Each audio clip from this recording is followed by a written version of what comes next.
So the three questions are, how did two New York guys find the story? Two, how did you get people to participate in the film? And three, you raised money on Kickstarter. Where else did money come from?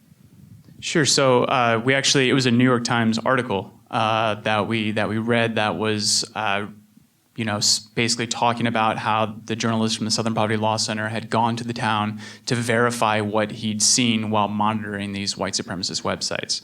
So we read that article. I read the article. I forwarded it to Chris, and I was just like, this is crazy.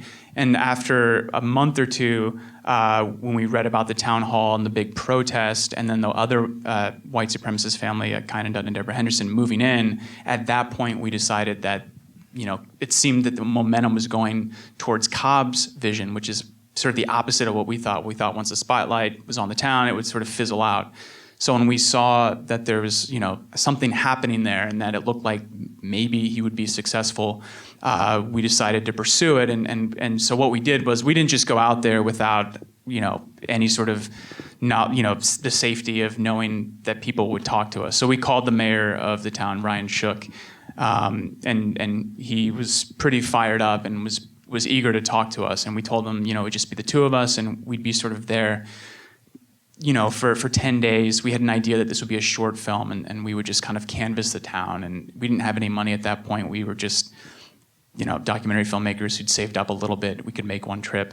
So once Ryan Shook agreed, we decided we'd buy the plane tickets to go out there. And we went out there about a week or two after that. And in the meantime, a lot of people from Leith, like Lee Cook and Gregory Bruce, called us on the phone and told us, we'll talk to you while you're here. And we called Craig Cobb the day before we flew out there, just because we knew he'd Google us, and our last film was about street dancers in Brooklyn, so we had a feeling that he'd see that or know that we did that, and know that we weren't sympathetic at all to his cause and not speak with us, because we didn't want to make the film if we couldn't have access to Cobb, because he's the mastermind of this idea, and it would be kind of boring to us to just talk to people that were against him. So.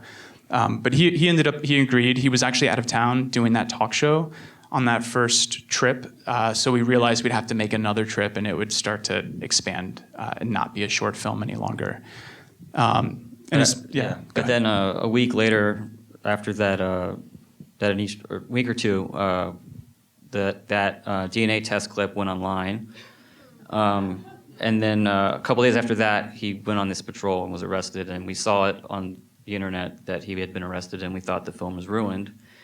But then the tape surfaced on YouTube, and so we saw that it was documented, and so we're like, okay, wow, what is going to happen next? And we basically, at that point, had to just be on call with people on the ground there in North Dakota to tell us when to come, when the court dates were going to be happening, this and that. So.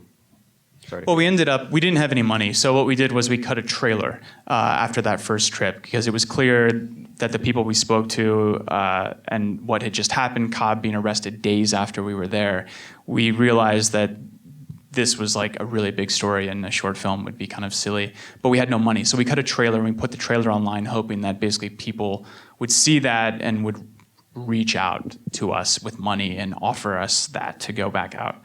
And that actually ended up happening.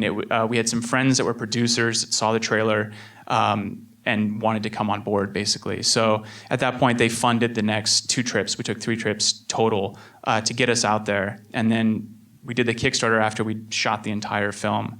After the Kickstarter, that was just ITVS funding. And we got a grant from the Jerome Foundation.